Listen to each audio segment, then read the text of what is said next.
La sagesse, c'est le maximum de bonheur possible dans le maximum de lucidité. Autrement dit, il y a bien un rapport à la vérité, mais pas une vérité que les sciences nous apprennent, plutôt une vérité que chacun expérimente. La vérité est assez simple, nous allons tous mourir, pas besoin d'une science pour nous l'apprendre. La vie est difficile, le bonheur est improbable. Sur la base de cette expérience-là, on peut se demander comment vivre.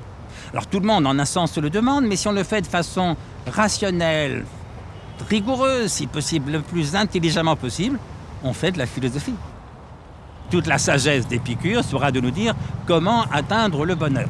Et là, la chose au fond est assez simple. Pour Épicure, qui est à la fois matérialiste et hédoniste, le bonheur, c'est le plaisir. Et donc c'est un hédonisme, le plaisir est le souverain bien. Mais le paradoxe d'Épicure, c'est que pour jouir le plus possible et avec le plus de sécurité possible, il faut réduire l'objet de nos désirs. Et là, la sagesse d'Épicure est très simple. Les désirs ni naturels ni nécessaires, il faut y renoncer purement et simplement. Parce que celui qui veut la gloire, le pouvoir, l'argent, n'en aura jamais assez.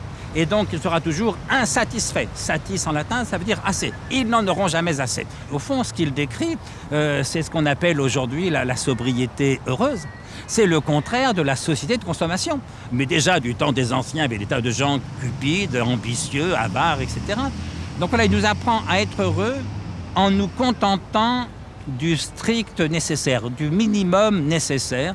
Avoir à manger à sa faim, avoir à boire de l'eau à sa soif, avoir un toit pour dormir à peu près confortablement.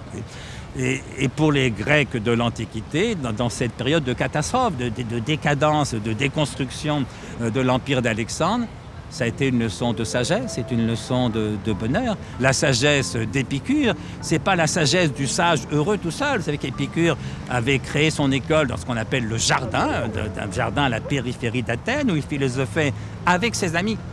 J'aime beaucoup que cette très belle école de sagesse culmine justement dans un éloge de l'amitié. Au fond, la sagesse épicurienne, c'est aussi et déjà une sagesse de l'amour.